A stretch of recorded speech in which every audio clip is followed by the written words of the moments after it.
Ada banyak cara untuk belajar, seperti membaca berulang-ulang, menulis kembali materi pelajaran yang dibaca, menempelkan materi di dinding kamar, menghafal materi, membuat materi ke dalam peta konsep, dan lain-lain. Semua cara belajar itu bagus diterapkan asal dilakukan dengan tekun. Namun, di antara berbagai cara tersebut, ada cara belajar yang lebih mudah dan efektif, yaitu membuat peta konsep. Nah, pada kesempatan ini, Ibu buat contoh mind mapping agar lebih mudah mengerti materi pelajaran. Ayo, simak dengan baik. Nah, ini dia peta konsep dari pendapatan nasional. Ya. Ini akan Ibu zoom supaya kalian bisa melihat lebih jelas. Nah, pendapatan nasional itu, perhatikan di sini pembagiannya, terdiri dari pembahasan satu, pengertian pendapatan nasional. Kemudian kita juga akan membahas manfaat dari pendapatan nasional. Dan yang ketiga, konsep-konsep pendapatan nasional yang terdiri dari, di sini ada 6 poin, yaitu yang pertama GDP atau PDB, ya, GNP atau PNB, kemudian NNP atau PNN, kemudian ada di sini NNI atau pendapatan nasional neto, ya, kemudian ada PI yaitu personal income, dan DI disposable income. Nah, selain dari situ, kita juga akan membahas yaitu penghitungan pendapatan nasional. Di sini yang pertama kita lihat ada pendekatan penghitungan, yaitu ada 3 metode. Yang pertama, metode pendekatan produksi. Yang kedua, metode pendekatan pendapatan, dan yang ketiga, metode pendekatan pengeluaran. Nah, kemudian kita juga akan membahas pendapatan per kapita. Dan yang terakhir kita akan membahas distribusi pendapatan. Nah, kita akan mulai membahasnya melalui peta konsep ini. Apa definisi pendapatan nasional itu? Yaitu keseluruhan jumlah pendapatan yang diperoleh semua masyarakat yang tinggal di suatu negara atau rumah tangga keluarga dalam kurun waktu tertentu. Sekali lagi, pendapatan nasional adalah seluruh jumlah pendapatan yang diperoleh semua masyarakat yang tinggal di suatu negara atau rumah tangga keluarga dalam kurun waktu tertentu. Nah, apa saja yang mempengaruhi pendapatan nasional itu? Ada 3 poin. Yang pertama, yaitu keseluruhan permintaan dan penawaran yang disebut juga dengan aggregate demand dan aggregate supply. Yang kedua, investasi, dan yang ketiga, konsumsi dan tabungan. Berikutnya kita akan melihat manfaat dari pendapatan nasional. Yang pertama, membandingkan kemajuan perekonomian negara. Yang kedua, menilai kinerja ekonomi suatu negara. Dan yang ketiga, sebagai pedoman merumuskan kebijakan pemerintah. 4, mengetahui dan menelaah susunan atau struktur perekonomian. Yang kelima, membandingkan perekonomian antar daerah atau antar negara. Dan yang terakhir, mengetahui pertumbuhan ekonomi dan pendapatan per kapita. Nah, berikutnya kita akan membahas komponen-komponen dari pendapatan nasional itu. Komponen yang pertama tadi adalah PDB atau Produk Domestik Bruto.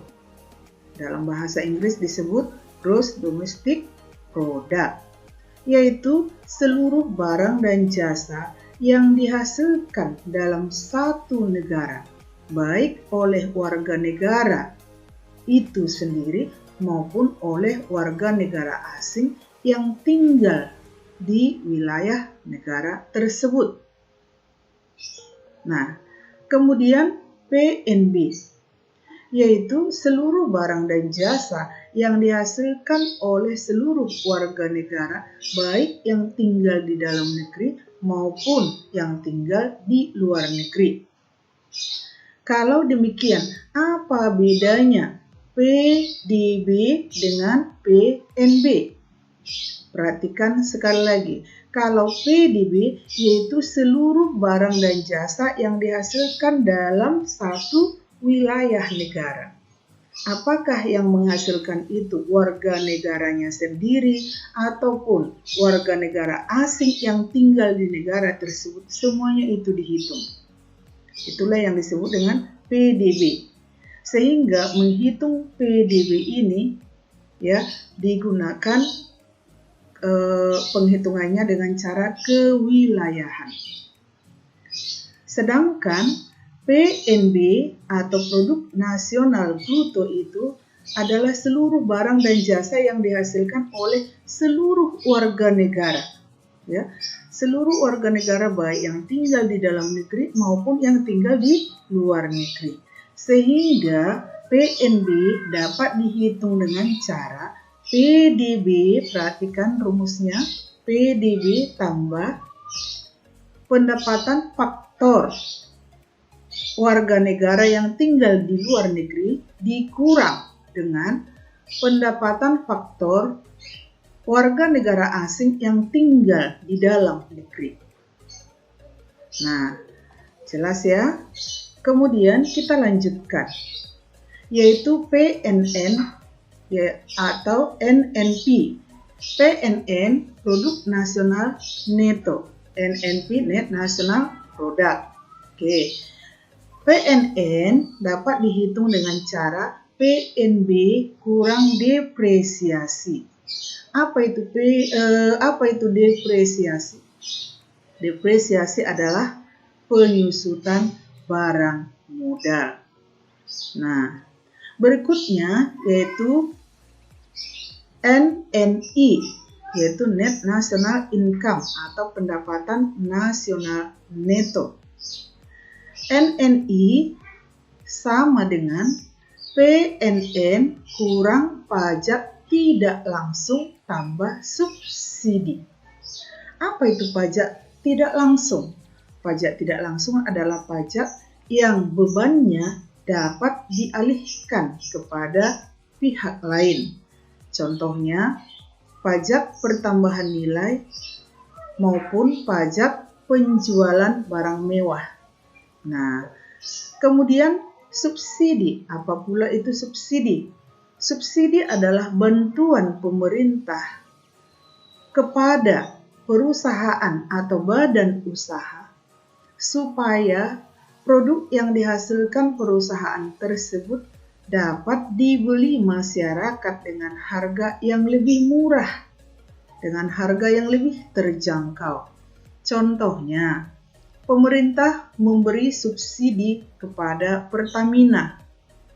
Tujuannya supaya masyarakat dapat membeli BBM dengan harga yang lebih murah, seperti premium misalnya saat ini masih mendapat subsidi ya. Nah, berikutnya yaitu personal income atau pendapatan perseorangan. PI sama dengan NNI tambah transfer payment kurang laba ditahan, iuran asuransi, pajak perseroan, dan iuran jaminan sosial. Nah, perhatikan satu persatu. Apa itu transfer payment? Transfer payment adalah pembayaran pindahan seperti dana pensiun, di mana dibayarkan pada saat tenaga kerja tidak lagi produktif, ya, tetapi dibayar pada saat pensiun. Nah, kemudian di sana ada laba ditahan. Laba ditahan adalah sejumlah laba yang diperoleh perusahaan yang tidak dibagikan kepada pemegang saham. Ya, jadi sebagian ada yang ditahan, biasanya tujuannya untuk menambah modal, ya. Nah, itu sebagai pengurang dari personal income. Kemudian lagi ada iuran asuransi. Saya kira kalau iuran asuransi cukup jelas lah ya, yaitu iuran yang harus dibayarkan oleh setiap orang yang masuk asuransi, ya. Kemudian ada pajak perseroan, yaitu pajak perusahaan, serta ada iuran jaminan sosial, ya. Nah, kemudian kita lanjutkan ke komponen berikutnya, yaitu DI atau disposable income. Disposable income adalah pendapatan seseorang yang siap dibelanjakan atau pendapatan seseorang yang siap dibawa pulang ke rumah, ya. Jadi DI dapat dihitung dengan PI kurang pajak langsung. Apa pula itu pajak langsung? Yaitu pajak yang bebannya tidak dapat dialihkan kepada pihak lain, tetapi harus ditanggung sendiri. Ya, tentu contohnya adalah pajak penghasilan. Nah, dan yang terakhir dari komponen itu adalah pendapatan nasional, harga berlaku, dan harga konstanta, yaitu nilai barang atau jasa yang dihasilkan suatu negara dalam satu tahun, serta nilai menurut harga yang berlaku pada tahun tersebut. Baik, berikutnya kita akan masuk ke pembahasan penghitungan pendapatan nasional. Ada 3 metode dalam menghitung pendapatan nasional. Yang pertama yaitu metode pendekatan produksi. Dihitung dengan cara mengalihkan jumlah barang pertama kali harganya, kemudian ditambah dengan jumlah barang kedua dikali harganya, dan seterusnya, sehingga dapat dirumuskan sebagai berikut ini. Perhatikan rumusnya di sini ada Y sama dengan Q1 kali P1 tambah Q2 kali P2 tambah titik-titik tambah Qn kali Pn. Artinya dilanjutkan seberapa banyak barang yang akan dihitung. Q1 berarti jumlah barang pertama yang dihitung. Misalnya hasil hutan kali berapa harganya, tambah hasil laut kali berapa harganya, tambah misalnya perdagangan, hasil perdagangan berapa jumlahnya dan berapa harganya, dan seterusnya, ya. Jadi seluruh produksi itu akan dijumlahkan. Nah, namun kita harus ingat bahwa di dalam pendekatan produksi ini, ya, yang dihitung adalah barang akhir atau barang jadi, ya.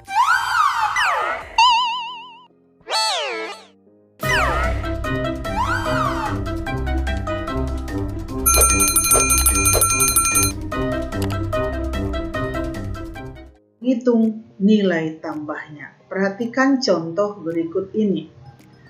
Katakanlah kemeja yang kita pakai ini, ya, kemeja. Kita lihat proses membuat sehelai kemeja. Pertama, ya, kita lihat dari bahan bakunya. Secara umum kain itu atau pakaian itu bahan bakunya kapas. Nah, di sini ada buah kapas, ya. Buah kapas katakanlah Rp10.000, ya. Nah, tentu nilai tambah pada saat buah kapas itu tetap 10.000. Dia belum mengalami penambahan nilai, ya. Kemudian buah kapas dikupas menjadi kapas kupas. Harganya naik menjadi 15.000. Mengapa naik? Ya karena ada tenaga kerja yang harus bekerja untuk membuang kulit dari kapas tadi. Nah, sehingga nilai tambahnya kita lihat di sini 15.000 kurang 10.000 sama dengan 5.000. Nah, kemudian kapas kupas diolah menjadi benang. Harganya pun naik menjadi 30.000. Maka nilai tambah 30.000 kurang 15.000 sama dengan 15.000. Kemudian benang diolah menjadi kain. Katakanlah harganya 50.000. Maka nilai tambahnya ya 50.000 kurang 30.000 sama dengan 20.000. Kemudian kain dijadikan kemeja ya. Harganya katakanlah Rp75.000. Maka nilai tambahnya 25.000. Nah, sekarang kita lihat. Seperti kata Ibu tadi ya, dalam menghitung pendapatan nasional dengan pendekatan produksi yang dihitung adalah harga barang jadi atau harga barang akhir, barang konsumsi.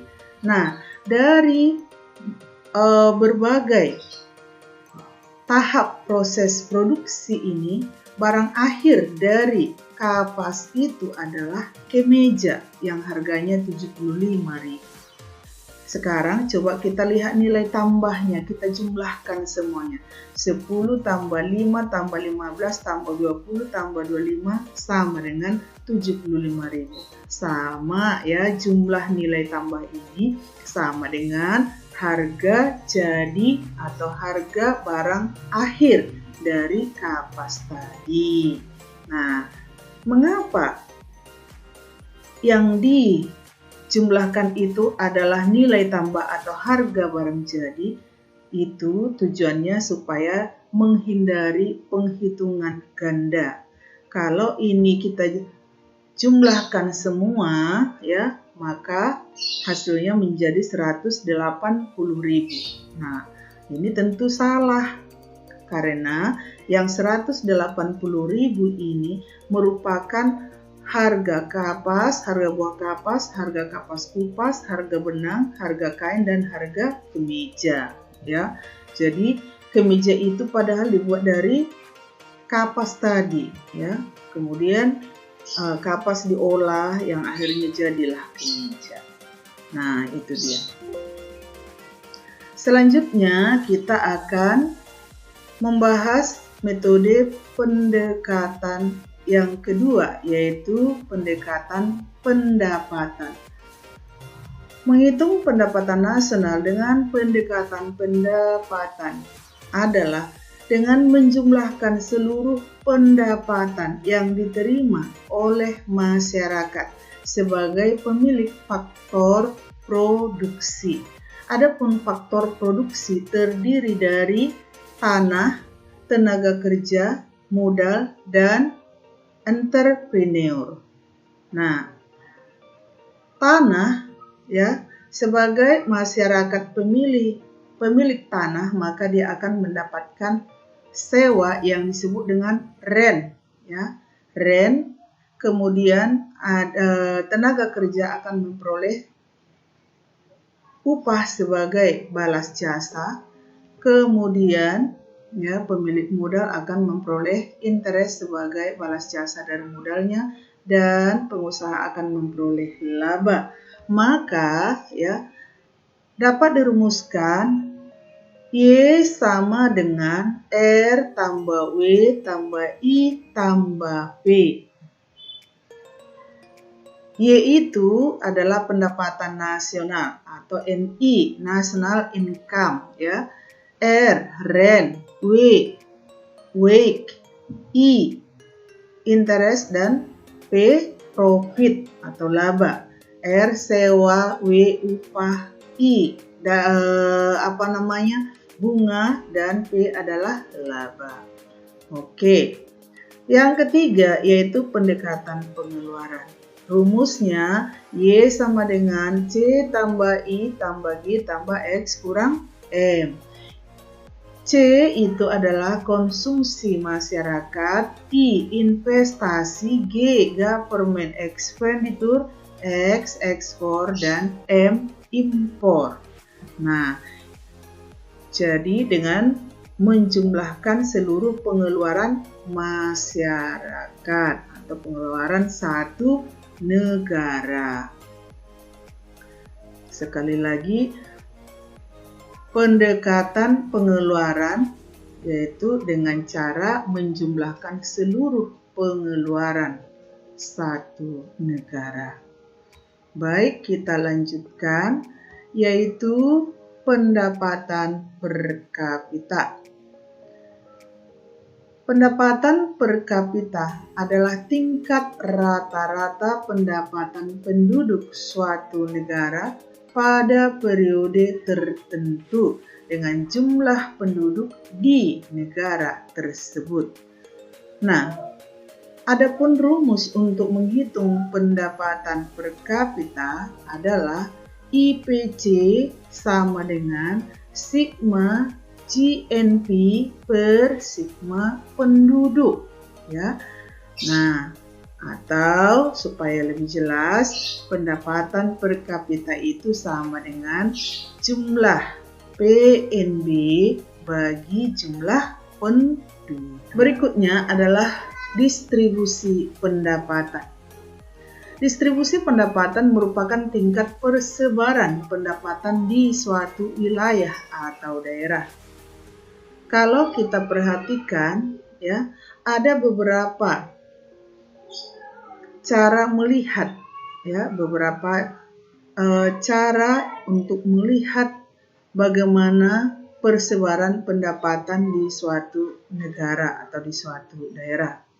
Nah, di sini koefisien Gini mengatakan apabila nilai koefisien sama dengan 0, maka distribusi pendapatan merata sempurna.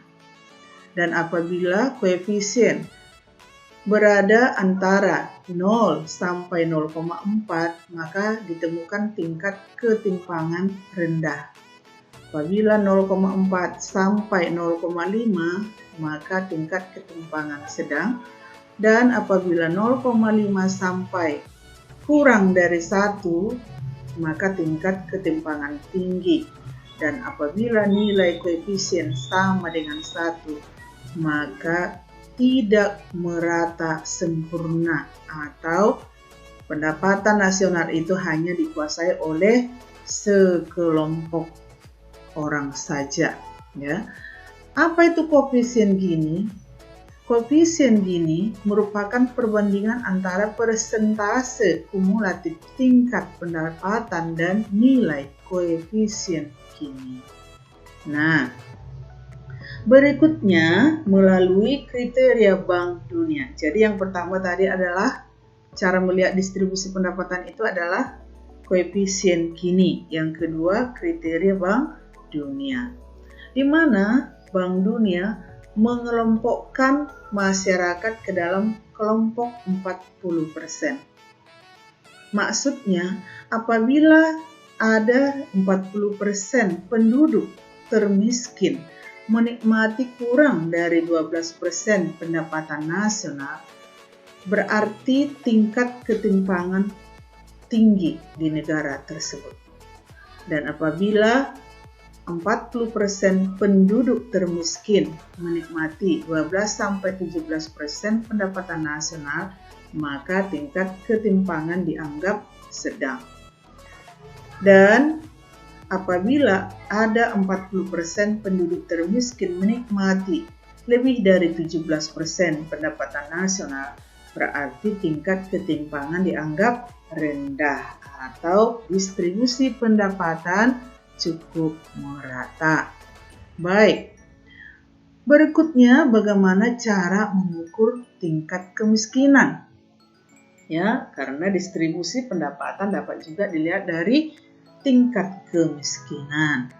Yang pertama kita akan lihat yaitu kebutuhan fisik minimum. Ya, apakah terpenuhi atau tidak? Kalau tidak terpenuhi ya berarti termasuk kategori miskin, ya. Kemudian kemiskinan absolut menggunakan tingkat konsumsi dalam takaran ekuivalen. Jadi seberapa barang dan jasa yang dapat dikonsumsi itu harus dapat diukur, ya, harus dapat ditakar dengan sebuah persamaan yang dapat dilihat dari jumlah mata uang tentunya. Yang ketiga yaitu ambang kemiskinan menurut Bank Dunia tentang pemenuhan kebutuhan fisik minimal 2100 kalori sehari, dan itu akan dinyatakan dalam mata uang.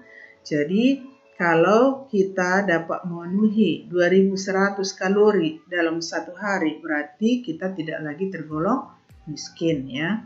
Kemudian BPS menggunakan tolok ukur dari Bank Dunia tadi, ya, yaitu rata-rata pengeluaran per kapita penduduk memenuhi 2100 kalori per hari.